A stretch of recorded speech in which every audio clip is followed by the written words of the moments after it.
Todos los años sabéis que tenemos una ponencia magistral. Invitamos a un personaje de reconocido prestigio que le guste a todos. Y buscamos un tema de máxima actualidad. Geopolítica, es evidente. ¿Y quién puede contarnos sobre geopolítica? Pues hemos escogido a Vicente Vallés. Os va a impresionar, ya le conocéis todos, pero es importante que le conozcáis un poquito antes de que él entre, y para eso le hemos pedido a Patricia Puerta, que ya es Head of Global Corporate and Commercial en Iberia, Latinoamérica, de Generali Global Corporate Comercial. Ella será quien haga la presentación de Vicente Vallés. Patricia, te pido por favor que vengas al escenario y vamos a empezar. Gracias. Sí.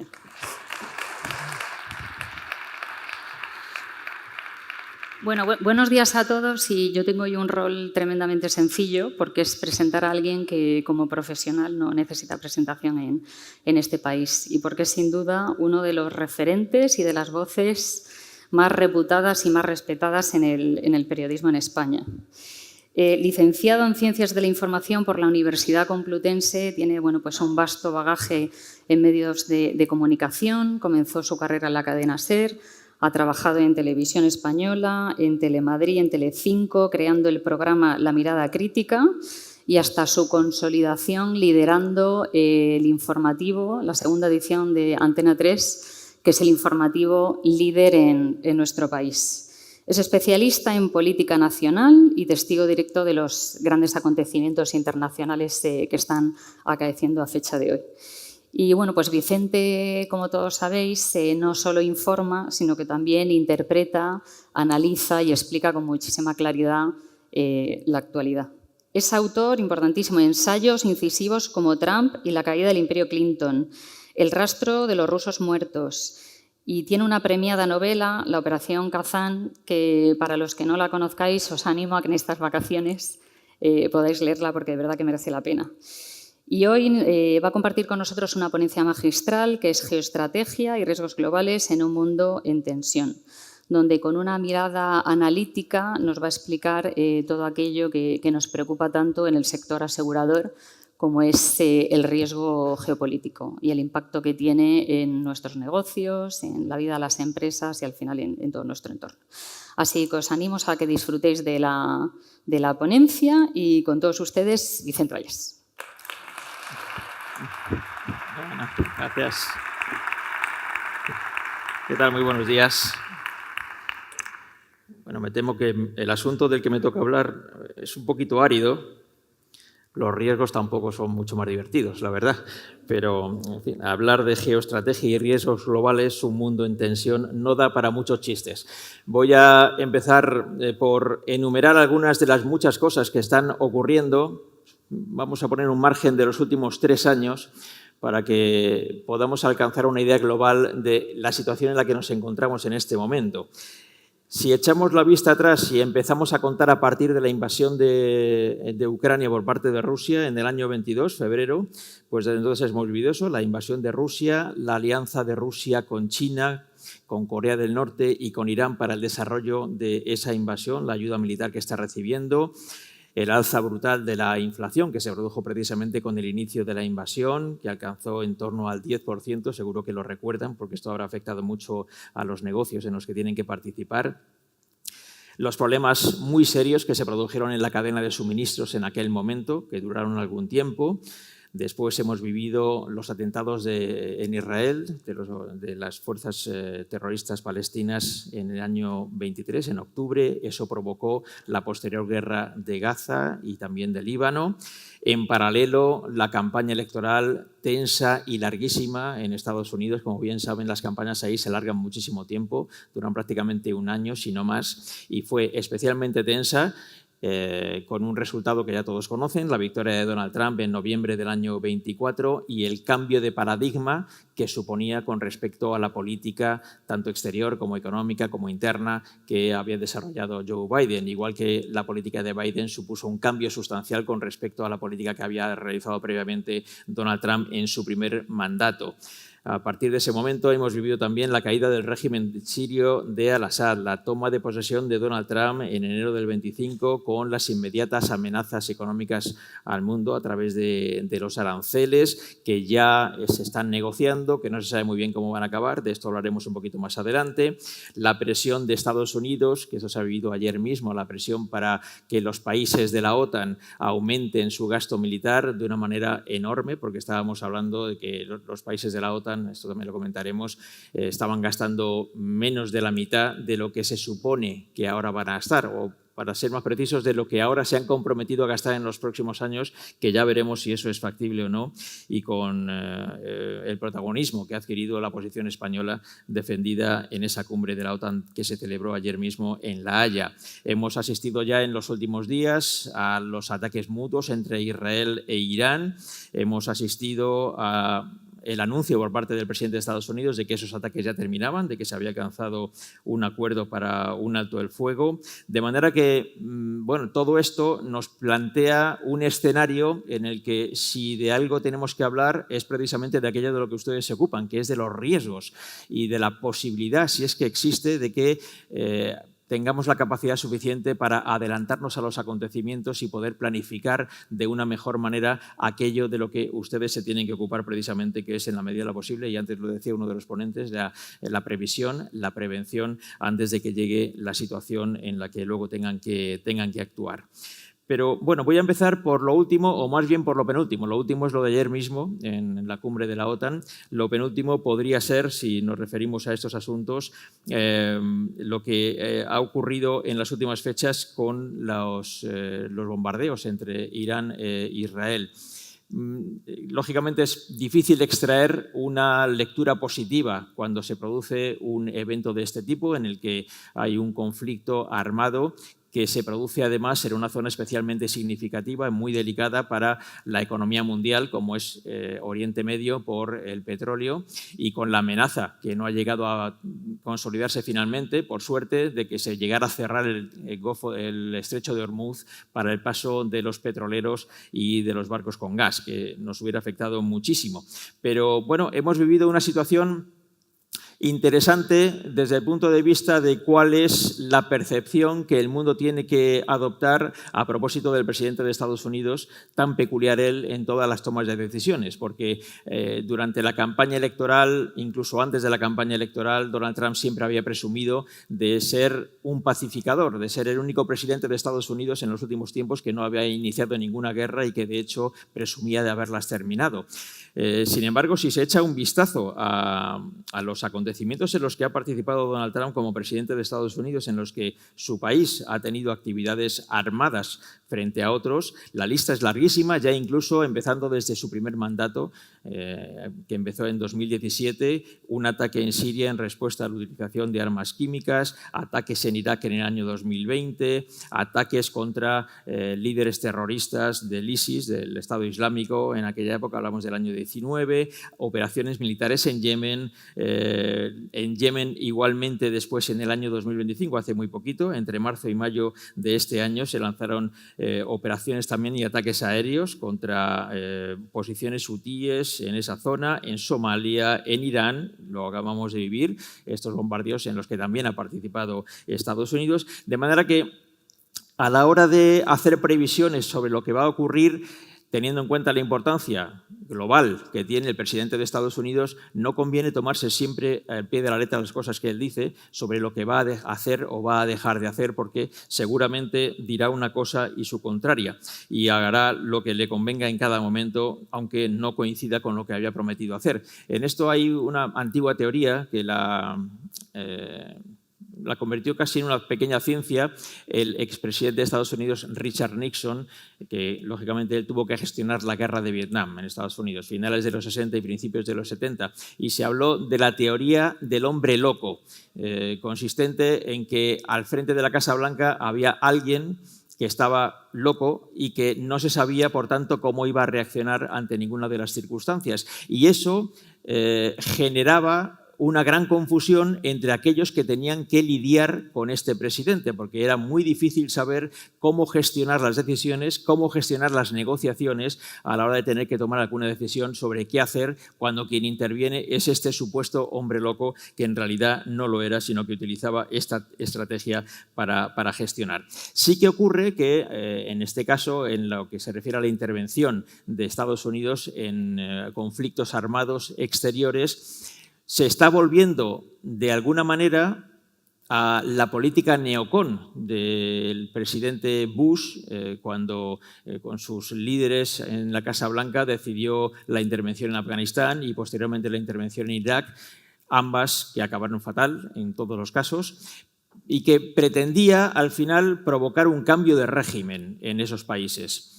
Inicialmente lo consiguieron, cambiaron el régimen talibán en Afganistán y pudieron eliminar a Saddam Hussein y cambiar el régimen también en Irak. Pero muchos años después sabemos que esos países siguen estando igual. De hecho, en Afganistán han vuelto a gobernar los talibanes y en Irak el problema nunca se ha acabado de resolver y la situación allí sigue siendo muy, muy inestable. De manera que no es fácil saber exactamente cuál va a ser la política que va a seguir a partir de este momento Donald Trump en este tipo de conflictos que finalmente tienen una incidencia importante en cómo evoluciona la economía mundial y en el ámbito también español y más local. Hay un elemento específico en el caso del ataque contra Irán que sí que conviene tener muy en cuenta, y es que la justificación de los ataques contra Irán tiene que ver con el hecho de que Irán estaría desarrollando la posibilidad de disponer de armas nucleares. Ayer mismo se conoció en Estados Unidos que los servicios de inteligencia norteamericanos consideran que no se ha conseguido gran cosa en ese aspecto frente al programa nuclear iraní, que apenas se podría quizá haber retrasado unos cuantos meses, pero no haberlo destruido por completo. Donald Trump no se lo ha querido creer y ha dicho que eso no es así, ha desmentido a sus propios servicios de inteligencia, como ya hizo en otras ocasiones con otros informes realizados por sus propios servicios de espionaje. La consideración general más extendida es que efectivamente el programa nuclear iraní se ha conseguido frenar un poco, pero no mucho más. Pero aquí late algo que va más allá y que es muy importante, y es el hecho de que los regímenes dictatoriales del mundo han llegado a la conclusión, seguramente cierta, de que disponiendo de armas nucleares se pueden eternizar, porque ya nadie se va a atrever a meterse con ellos. La experiencia práctica en esto la ha dado Corea del Norte. Corea del Norte ha conseguido nuclearizarse y a partir de ese momento en el que ha conseguido nuclearizarse, y que todo el mundo lo sabe, y que dispone ya de misiles intercontinentales, ya como hay un cierto respeto internacional por su existencia y por su persistencia como el régimen que es, teniendo en cuenta además que disfruta del apoyo de China, que no es un apoyo menor a la vista de los acontecimientos. En definitiva, si resumimos todo esto en una sola palabra, tenemos que hablar de incertidumbre. El mundo normalmente vive siempre en una situación de incertidumbre, pero quizá en estos tiempos la incertidumbre se ha instalado de tal manera que es muy difícil prevenir determinado tipo de acontecimientos. Lo que sí podemos predecir es que los acontecimientos se van a producir y que seguramente vamos a vivir en un momento de mucha inestabilidad internacional durante bastante tiempo, como que ha venido para quedarse. Una parte de la gestión de riesgos que ustedes tienen que realizar tiene que ver precisamente con eso, con la gestión de la incertidumbre. Y una de las pocas maneras que hay para tener una posibilidad de limitar en alguna medida la incertidumbre en la que se tienen que tomar determinado tipo de decisiones es la información, disponer de buena información. Esto es fácil decirlo y más difícil conseguirlo, sobre todo en estos tiempos en los que circula la desinformación a la velocidad de la luz, por todos los medios, a través de todos los canales, y es a veces muy difícil discernir qué es verdad, qué es mentira y algo todavía peor, qué es una media verdad y una media mentira, porque en ese caso es más complicado todavía poder establecer aquello que realmente tenemos que creer y aquello que no. Esta gestión de los datos es realmente algo muy importante en el ámbito nuestro del periodismo y también en el ámbito de quienes tienen que adoptar decisiones a propósito de los riesgos. ¿Qué ocurre? Que en estos tiempos buena parte de la desinformación proviene directamente de los ámbitos del poder. no proviene de abajo, sino que proviene de arriba. Y es más complicado todavía poder establecer hasta dónde llega la verdad y la mentira cuando un supuesto dato llega desde los ámbitos del poder. Porque luego además están los análisis. A menudo pongo un ejemplo que seguramente van a entender y que tiene que ver con los datos económicos que se publican todos los meses con respecto al mes anterior. Saben que el día 1 o 2 de cada mes se publica el dato del paro, por ejemplo, del mes anterior. Imaginemos, suelo poner el ejemplo del mes de abril porque es un mes muy específico. Podría valer igual con el mes de marzo, porque hay años en los que hay Semana Santa en marzo y años en que es en abril. Bien, imaginemos que estamos en el día 1 de mayo de cualquier año y aparece el dato del paro y el dato del paro nos dice que ha habido en el mes de abril 50.000 parados menos. ¿Ese dato es bueno o es malo? Bueno, todos los datos son buenos o malos en comparación con algo, si lo comparamos con el mes de abril del año anterior, en el que hubo 150.000 parados menos, pues es un dato malo. 50.000 frente a 150.000 es un dato malo. Si no lo comparamos con nada y dejamos solamente 50.000, lógicamente 50.000 parados menos es mucho mejor que 50.000 parados más. Pero claro, si luego empezamos a meter datos en el análisis y vemos, bien, ha habido 50.000 parados menos en un mes en el que hubo Semana Santa y, por tanto, hay más contratación en el sector de los servicios. Mientras que el año pasado la Semana Santa fue en marzo y, a pesar de todo, en abril conseguimos 150.000 parados menos. Entonces, el dato de 50.000 parados menos empieza a ser bastante malo, comparativamente. De manera que lo que quiero poner con este ejemplo es en la cabeza de todos que lo importante, desde luego, son los datos fiables, pero tan importante como eso o más es la capacidad que tengamos para poder analizar críticamente aquel dato que tenemos, porque los datos no siempre lo dicen todo. Los datos aportan algo, pero no lo aportan todo. Y la parte analítica suele ser especialmente importante cuando tenemos que ocuparnos de este tipo de asuntos. Los datos económicos en eso son un ejemplo realmente muy, muy fiable. Pero claro, la parte analítica es muy opinable. La parte analítica muchas veces se hace con respecto a aquellos inputs informativos que les pueden llegar a ustedes a través de los medios de comunicación.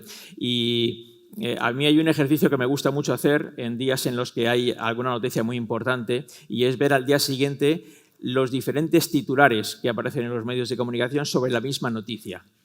Lo he hecho esta mañana con respecto a la reunión de ayer de la OTAN y la participación y el papel que jugó España en esa cumbre. Les voy a leer algunos solamente. El Confidencial. Los aliados creen que Sánchez solo gana tiempo hasta las elecciones y endosa el gasto a su sucesor. Es un titular muy interpretativo. Y dice más, dice, España renuncia a ser potencia estratégica. También un titular muy interpretativo, pero no es el único titular interpretativo ni el único medio que lo hace. El Español. Sánchez desata la ira de Trump y el repudio de sus aliados por firmar el 5% y jactarse de que no lo cumplirá. También un dato basado en datos reales, ciertamente, pero un titular muy analítico. El País. Sánchez intenta recoser la mayoría, se refiere a la mayoría parlamentaria, intenta recoser la mayoría en un momento crítico por la corrupción. Esto es extraordinariamente analítico. Así que esto ya es sacar una conclusión muy en clave de política española de aquello que se ha hecho.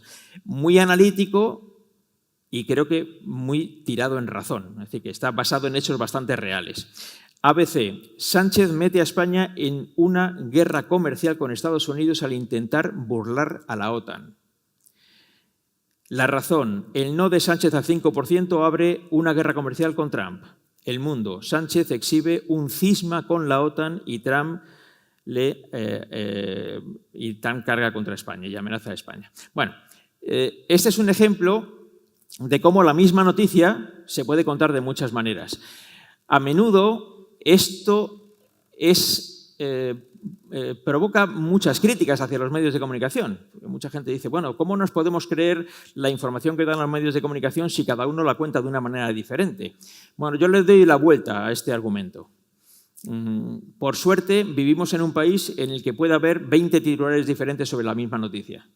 Donde los 20 titulares de los 20 medios importantes de un país son iguales es en las dictaduras.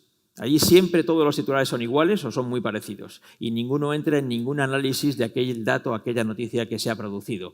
Pero claro, esto supone un reto para aquellos que necesitan la información, tratar esa información, discernir cuáles son los datos, dónde está el análisis, dónde está el contexto, para a partir de ese momento y de tener todos esos datos poder adoptar decisiones. Hablo de aquellos que, como ustedes, tienen que tomar decisiones sobre riesgos. Y ese es un ejercicio que conviene tener muy en cuenta en todos los lugares en los que hay que tomar decisiones basadas en la información de la que se dispone, porque inevitablemente no existe periodismo sin análisis, sin contexto. El dato suelto nos dice poco. Los 50.000 parados de abril, dicho así secamente y sin más, no dice demasiadas cosas sobre realmente en qué situación está el desempleo en España. Tenemos que entrar en esas comparaciones, en ver por qué se produce, ver el análisis de la evolución de los últimos meses, de los últimos años, y a partir de ahí poder discernir si vamos a mejor o vamos a peor, si aquello que acabamos de ver es un dato bueno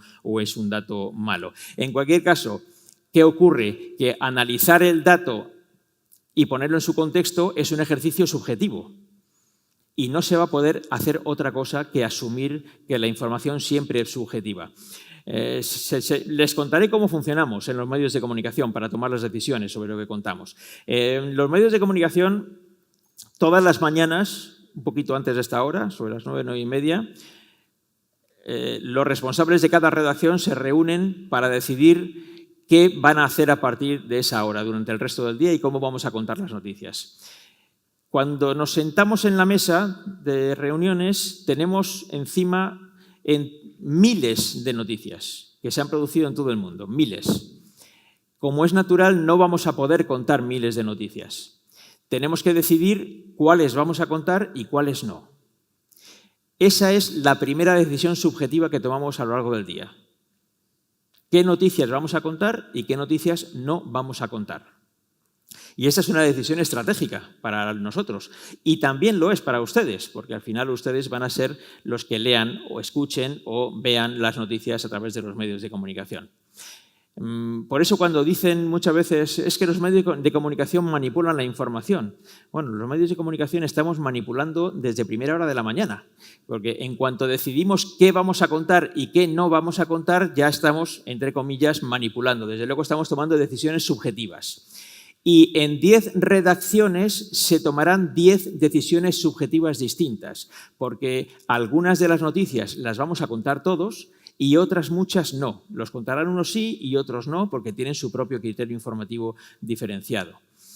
Después, a partir de ese momento, la segunda manipulación, la segunda vez que tenemos que tomar una decisión subjetiva es: de estas X noticias que vamos a contar, pongamos por caso 30 noticias, de estas 30 noticias de entre miles que hemos decidido que vamos a contar, ¿a cuáles les vamos a dar un tratamiento más importante y a cuáles menos? ¿Con qué noticia vamos a abrir el informativo o el periódico?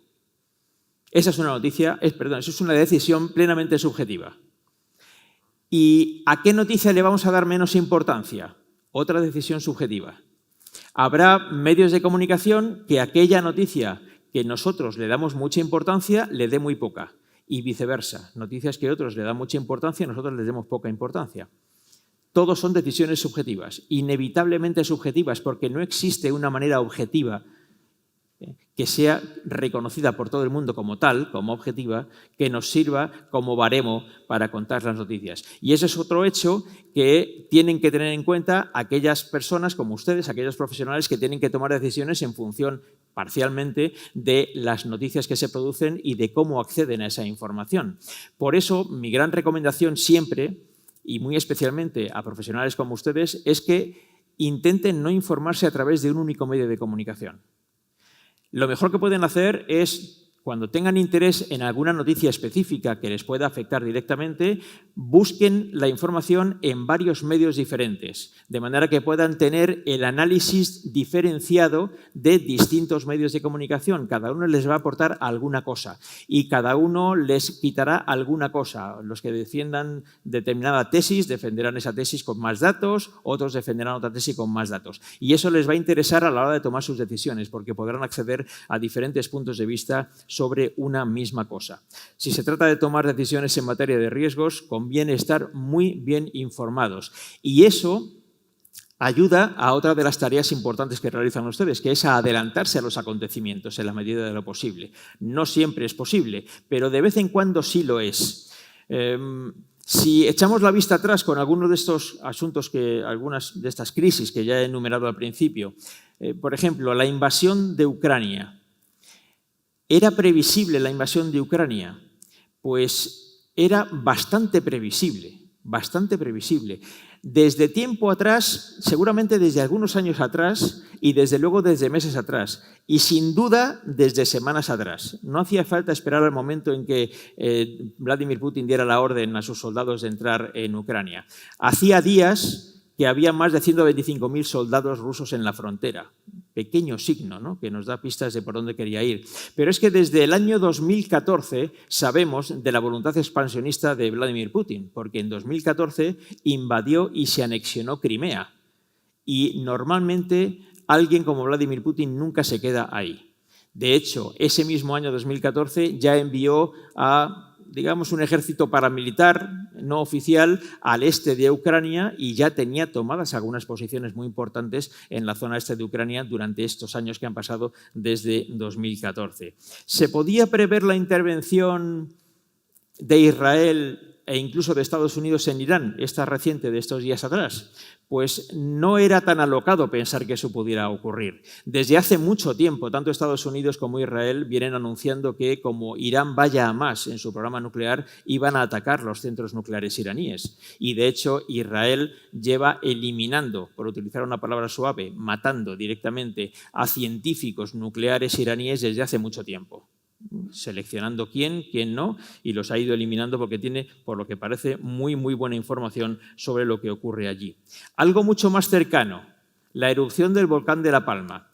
Dicen que los terremotos, los científicos aseguran que los terremotos no se pueden prever, pero las erupciones volcánicas en alguna medida sí, cuando precisamente, como ocurrió en la isla de La Palma, los temblores empiezan a producirse de una determinada manera que los sismólogos entienden como es. Y yo recuerdo, nosotros estuvimos informando desde semanas antes que era altamente probable que se produjera una erupción volcánica en la isla de La Palma. No porque lo supiéramos nosotros, sino porque lo decían los sismólogos, que tenían pruebas, creían tener pruebas de todo eso.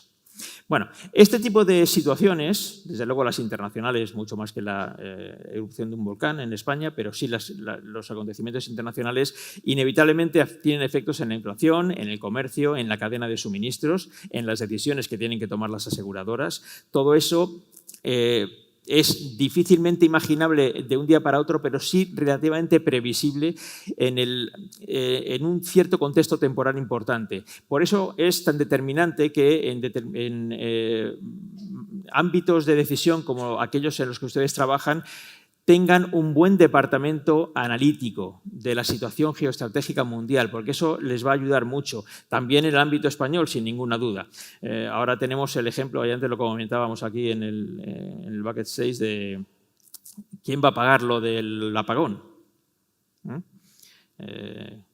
Seguramente ustedes tienen más datos que yo sobre cómo va a ser eso. Estaré encantado de que me los den, y lo contaré por la televisión. Pero claro, aquí cada uno está haciendo el informe que le interesa para que el que pague sea otro.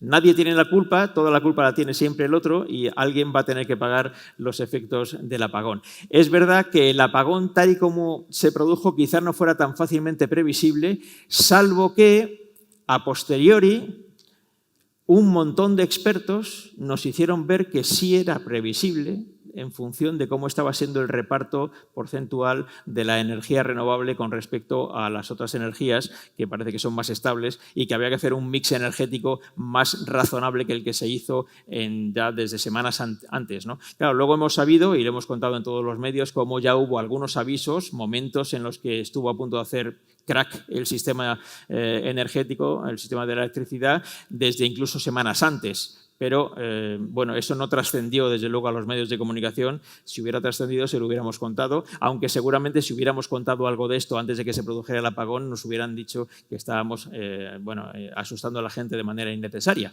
Pero, bueno, algunas veces ha ocurrido que esto ha sido así. Y, en cualquier caso, para ustedes que no tienen que contar las noticias y que, por tanto, no tienen que llevar esta preocupación a la gente de forma masiva, sí hubiera sido muy interesante tener el dato de que se podía producir algo como el apagón, porque hubieran podido prevenir algunos de los efectos en lo que se refiere a su trabajo. Bueno, ahora en estos tiempos nos encontramos además con otra incertidumbre, que es hasta dónde va a llegar la capacidad de influir en nuestra labor una vez que la inteligencia artificial se vaya implantando de manera masiva y cada vez más intensa en todos los trabajos. Me lo digo también a mí. No descarten que dentro de 2 o 3 años una conferencia de este tipo no la dé una persona, un ser humano, sino que lo dé un presentador de televisión que ya sea inteligencia artificial y que nos haya sustituido a todos. Yo tengo ya la suerte de ser mayor y a mí me va a afectar relativamente poco, pero se lo digo muchas veces a los compañeros más jóvenes de la redacción, porque yo viví hace ya 1 año y pico un ejemplo de esto. Tengo una amiga que es especialista en nuevas tecnologías y un día me llama y me dice: te voy a mostrar cómo está la situación en este momento para tu profesión. Y quedamos un día a desayunar, abrió su portátil y dice: te voy a hacer un informativo. Ahora, bueno, te lo va a hacer la inteligencia artificial. Y entonces empezó a meter 4 datos de las noticias, le dio 4 órdenes al sistema y en cuestión de 2 minutos hizo un periódico entero. Y entonces te planteas, dices, bien, ¿y a partir de aquí qué hacemos? ¿No? Que si esto va a pasar en nuestro ámbito, en el ámbito de la información, no es muy descartable que pueda ocurrir también en otros muchos ámbitos. Y eso tiene efectos muy positivos seguramente, porque va a reducir determinado tipo de cargas de trabajo para facilitarnos la vida, pero en otros ámbitos quizá pueda afectar mucho más. Yo recuerdo haber estado en una conferencia de un experto en inteligencia artificial que dijo algo que me parecía muy interesante. Decía que esta va a ser la primera revolución industrial en la cual los puestos de trabajo afectados no van a ser los manuales, sino los trabajos intelectuales. Y bueno, me resultó muy interesante la cosa, porque empieza uno a pensarlo y bueno, tiene bastante razón. Estamos acostumbrados a que haya máquinas que sustituyan a obreros que hacen determinado tipo de labores con las manos. Ahora, con esto estamos en otro paradigma diferente y va a ser interesante verlo.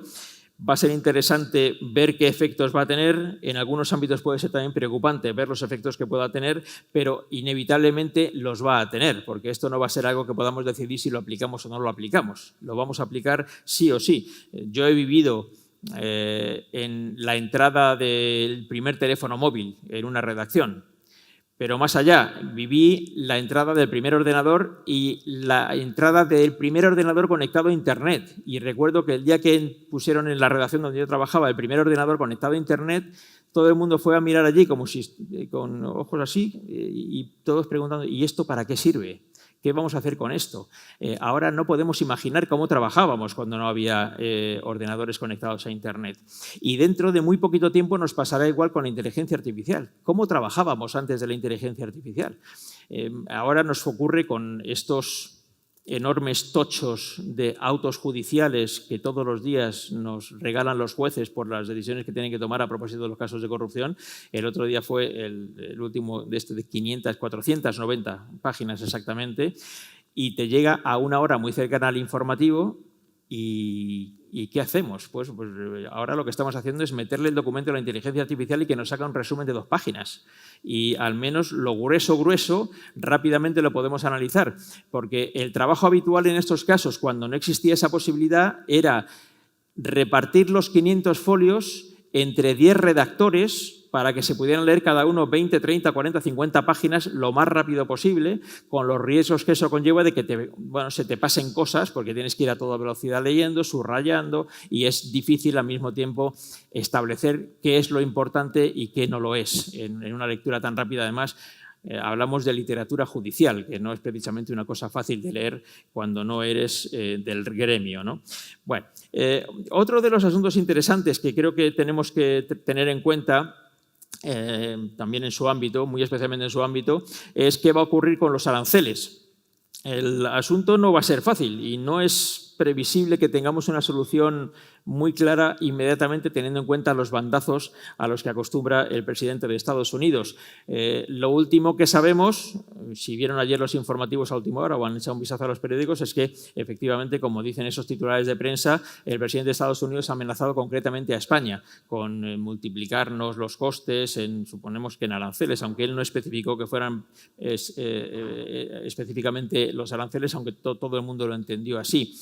Claro, aquí hay un elemento interesante y es que la Unión Europea está negociando con Estados Unidos conjuntamente, no está negociando cada uno de los países europeos por separado con Estados Unidos. Entonces, no sé si va a ser factible que esa amenaza de Donald Trump de que nos va a castigar por no querer gastar más dinero en armamento se vaya a sustanciar de inmediato en algo concreto, porque tampoco sé si la Unión Europea va a querer sacar a España de la negociación, que negocien solo 26 de los 27 y que España se busque la vida negociando directamente con Estados Unidos. No parece que eso sea factible, pero como aquí hay mucha imaginación y todos son muy imaginativos, pues ya veremos qué es exactamente lo que ocurre. En cualquier caso, sí que los aranceles han generado, la amenaza de los aranceles ha generado mucha incertidumbre económica en el mundo, y el asunto ha generado algo que a mí me ha llamado mucho la atención, y es una gran desconfianza entre los inversores en Estados Unidos, que es una peculiaridad muy notable. Hoy mismo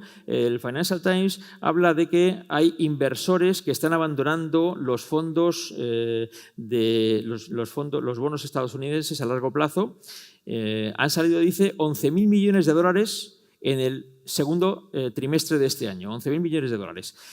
Esto va en línea con algo que a mí me contó hace 2 o 3 meses un español que trabaja en Estados Unidos desde hace 30 años, tiene una compañía dedicada específicamente a la gestión de grandes patrimonios. Y dice que en estos 30 años que lleva en Estados Unidos, por primera vez ahora se está produciendo el hecho de que grandes inversores americanos, estadounidenses, le están pidiendo que una parte de su patrimonio lo inviertan fuera de Estados Unidos, porque ya la incertidumbre ha llegado a tal grado que no se atreven a tener todo su dinero únicamente guardado en Estados Unidos y con inversiones en Estados Unidos. Y bueno, eso sí que es una novedad, porque se suponía que el lugar, hasta que ha pasado todo esto, el lugar del mundo en el que en general la gente se siente más segura poniendo su dinero, los grandes inversores, es en empresas americanas que en el medio largo plazo siempre suelen dar beneficios. Bueno, pues está ocurriendo este efecto, que es algo bastante interesante y curioso a tener en cuenta, que muchos inversores americanos están empezando a sacar su dinero, una parte, lógicamente, una parte de su dinero de Estados Unidos para traerlo a Europa. Bueno, esto no sé si va a durar mucho tiempo, no sé si va a durar todo el mandato de Trump, tampoco sabemos si el mandato de Trump se va a limitar a los 4 años que tiene aquí, constitucionalmente sí debería ser así, pero ya hemos visto cosas mucho más extrañas, de manera que, aunque sea muy difícil cambiar la Constitución de Estados Unidos a esos efectos, harían falta votaciones que no se prevé que sean factibles de ser superadas por Trump en este caso, pues nunca se sabe. También porque nos hemos ido acostumbrando, no solo en Estados Unidos, también aquí en España, a que como no me gusta lo que dice la Constitución, lo que hago es una relectura imaginativa de lo que dice, y a partir de ahí se toman decisiones que no se sabe muy bien a dónde acaban llevando. Ante este elenco de situaciones imprevisibles, de tanta falta de seguridad, de tanta incertidumbre, ¿qué se puede hacer? Muy especialmente, ¿qué pueden hacer las empresas cuando tienen que jugar con este tipo de situaciones? Bueno, una de las recomendaciones que suelen dar los expertos es la de diversificar. Diversificar clientes, diversificar riesgos, en definitiva. Algo que ya les he comentado hace un momento, que es invertir en inteligencia geoestratégica. Es, creo que, algo determinante disponer de buenos análisis sobre lo que está por venir. Todo eso basado, lógicamente, en las cosas que van ocurriendo con el paso del tiempo. Hay que prepararse para una economía con reglas distintas, con monedas distintas, con aliados diferentes también, y hay que tratar en la medida de lo posible de proteger la buena reputación que cada empresa pueda tener, porque muchas veces la reputación de las empresas puede verse afectada por la reputación de su país, y cuando su país entra en una situación de mala reputación general, eso suele afectar también a todos aquellos que estamos por debajo en ese ámbito. No sé, por tanto, en qué situación va a quedar, por ejemplo, España después de los eventos que se han producido ayer en La Haya con la negociación sobre la OTAN, si eso nos va a afectar mucho. Saben que hay un cabreo latente, por decirlo muy claramente, de muchos países europeos, porque ayer mismo la primera ministra italiana Meloni lo decía, dice, España ha firmado lo mismo que los demás, pero dice que va a hacer una cosa distinta de la que vamos a tener que hacer los demás. Bueno, eso es verdad. Igual de cierto es que les hago una apuesta en este momento a varios años vista. Difícilmente habrá algún país de los que ayer firmó que va a subir al 5% de su gasto militar que al final gaste el 5% en gasto militar. Va a ser muy complicado que eso sea. Yo creo que lo que han firmado ayer en realidad es una voluntad de aumentar el gasto militar, así en términos generales, pero que vayan a llegar al 5% va a ser realmente difícil. El 5% es en muchos casos el doble e incluso más del doble de lo que están gastando ahora. Y el presidente del gobierno español decía, y tenía razón en eso, que tenemos un estado del bienestar en el que tenemos que pagar pensiones, sanidad y educación públicas. Igual de cierto es que todos los países que estaban sentados en la mesa tienen también pensiones, educación pública y sanidad pública. De manera que no sé cómo se va a gestionar. También es evidente, Estados Unidos nunca ha gastado el 5% en materia militar. Está en el 3,4-3,5%. Es mucho, es con mucho, salvo Polonia de la OTAN, el que más gasta. Polonia gasta mucho, es normal que gaste, está muy cerca de Rusia y para ellos es una prioridad estratégica, como es natural, tener un ejército suficientemente potente. Y es razonable que el resto de los países sean solidarios porque formamos parte de una alianza en la que todos, se supone, tenemos que protegernos. Pero esto de pedir un 5% es realmente algo que difícilmente se va a convertir en realidad. Otra cosa es que se utilice el dato de enfrentarse con ese 5% tan públicamente en materia política, más bien de política interior que de política exterior. Bueno, como ven, todo está muy conectado. Lo militar está conectado con la amenaza de los aranceles, en paralelo a las guerras que se producen, que además tienen efectos económicos. Vivimos en un mundo interconectado en el que la guerra de Ucrania o un conflicto en Oriente Medio provocan la subida del precio del petróleo, la subida del gas, la subida de la inflación, afecta a la cadena de suministros y puede afectar, lógicamente, a los márgenes de las empresas, a los empleados de las empresas y, por supuesto, a las empresas incluso como supervivencia en su conjunto. Y a todo esto hay que sumarle la emergencia inevitable y muy a largo plazo ya de China. Habitualmente nos centramos mucho en Estados Unidos, en la Unión Europea, pero está China. Y China es un arcano. Lo que sí es seguro es que es una potencia militar, es una potencia demográfica, es una potencia económica, es una potencia tecnológica. Lo es y lo va a seguir siendo. Y además tiene un problema. China necesita crecer a mucho ritmo para poder mantener al país. La buena noticia de esto es que a China, en general, las guerras no le interesan, le van mal. Cuando hay conflictos armados que generan mucha incertidumbre en el mundo, la gente compra menos. Y lo que la gente suele comprar muy mayoritariamente son productos fabricados en China. De manera que China al final es un elemento casi de equilibrio.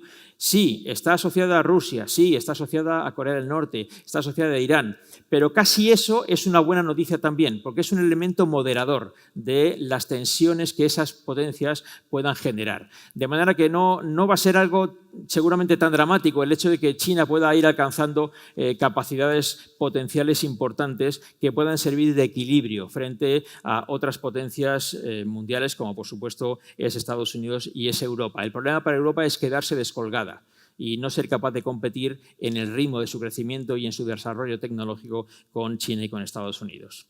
Y a lo mejor quieren que hable de España.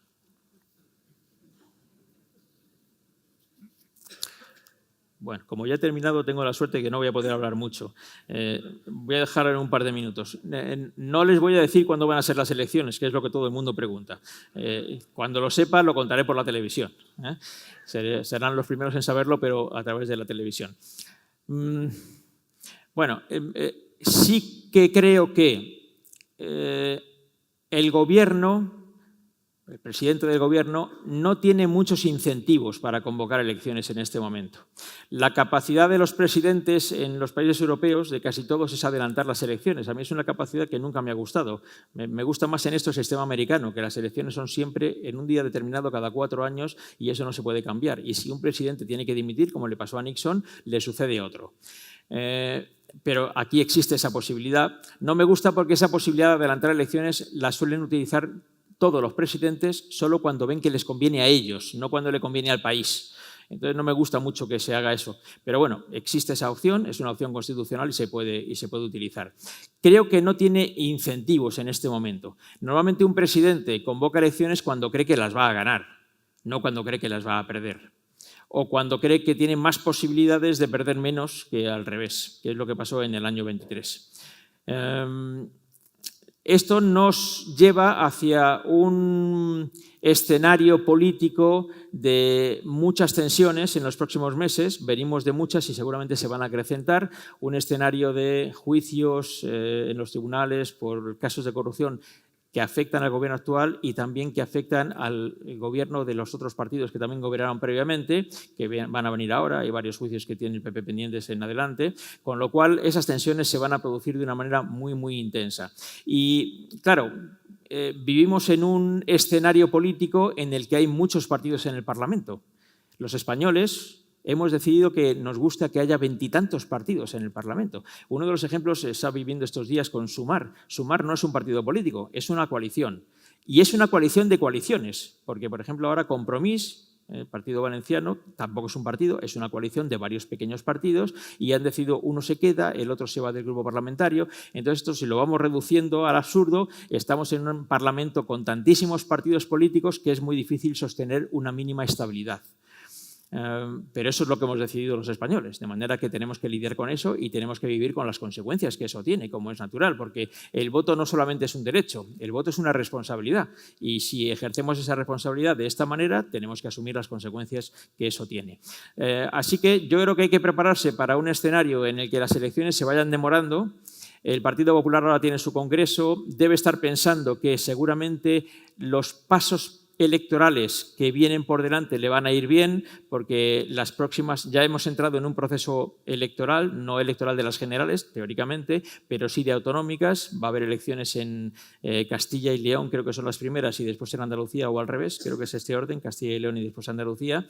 En estos dos lugares es previsible que el PP pudiera ganar, como ya ganó en las anteriores elecciones, y eso puede generar un ambiente de cierta asunción general de que lo que vendrá sea una victoria del Partido Popular. Ahora bien, el PP ya ganó las elecciones del año 23 y no ha gobernado. Ahora ya no sirve con ganar las elecciones. Ahora hace falta tener pactos sólidos en el Parlamento para conseguir una investidura. Y ese es un elemento muy distinto que el de las elecciones, bastante complejo. Y ahí el PP no está en una situación especialmente boyante. Necesitaría tener un número de votos, de escaños, mucho mayor del que tiene ahora para poder solidificarse un poco más en sus posibilidades de poder. Este es el escenario de mucha incertidumbre que tenemos en España. Como pueden comprobar, no les he podido dar mucha noticia, que no supieran ya, porque la situación es así. Pero sí les dejaré una reflexión para terminar. Y es, creo que, un mal que afecta en general a todos los países occidentales, pero muy especialmente a España. Lo dejaré como ejemplo a través de una frase de Churchill, que son siempre muy útiles para este tipo de cosas. Dijo Churchill que un político se convierte en estadista cuando empieza a pensar en las próximas generaciones y no en las próximas elecciones. Es muy útil, aunque aquí casi deberíamos decir que no se piensa en las próximas elecciones, sino que se piensa en los próximos 15 minutos. Y estamos viviendo a ese ritmo de una manera que va muy por encima de las posibilidades de un país para estar medianamente tranquilo. De manera que auguro que seguimos con muchos riesgos y que ustedes van a tener mucho trabajo. Así que cuídense. Gracias. Maravilloso, don Vicente Vallés. Muchas gracias. Un honor escucharte y un gusto. Gracias. El siguiente panel va a ser súper divertido. Os vais a encontrar con croissants, con bocatas, con cafés, con zumos. Así que vámonos todos a desayunar. Eso sí, a las 11 en punto, por favor, seguimos con el congreso. Por favor, ser puntuales y vamos a desayunar.